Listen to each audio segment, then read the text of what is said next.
Bonjour à tous, alors à toutes. Aujourd'hui, moi, je voulais vous parler d'une problématique qui est importante pour vous, les hôteliers, à savoir comment faire du wellness, du spa en général, le troisième pilier de l'expérience client, après l'hébergement et la restauration, qui sont les deux piliers principaux. Et en hôtellerie, on connaît essentiellement cela. Alors, il y a quatre pistes qui sont importantes et qu'il faut explorer quand vous voulez vraiment faire en sorte que quand le client va au spa, il ressente vraiment une expérience client, ça enrichisse vraiment son expérience client globale. D'abord, c'est important que les valeurs de l'hôtel, l'ADN de l'hôtel se retrouvent dans le spa, à la fois dans les locaux du spa et à la fois dans la carte des soins du spa, dans les soins que vous allez proposer. C'est un travail de storytelling qui est relativement simple à faire si vous le faites avec les bonnes personnes et si vous prenez le problème sous le bon angle.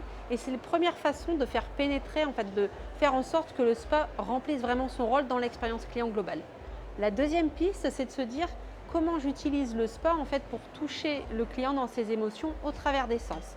Et dans ce cas-là, une des pistes par exemple, ça peut être travailler la musique, c'est-à-dire que soigner ses playlists, soigner la musique pendant le soin, parce qu'on sait que ça a un impact sur le corps, un impact sur le cerveau et un impact sur le cœur. Ça veut dire que la prise en charge client, elle va être topissime et ça veut dire qu'en termes justement d'expérience client globale, son passage au spa, il va s'en souvenir.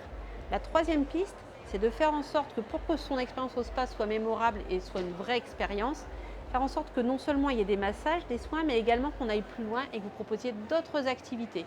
Ça peut être du yoga, ça peut être du tai chi, du qigong, ça peut être même de la boxe, parce que ça va correspondre à votre cible et ça va vraiment faire en sorte que l'expérience spa, elle dépasse juste le massage et que du coup, elle s'inscrive dans une expérience client globale. Et puis la toute dernière chose qui est vraiment importante, c'est vraiment de soigner la prise en charge du client au moment de son arrivée dans le spa, au moment du soin.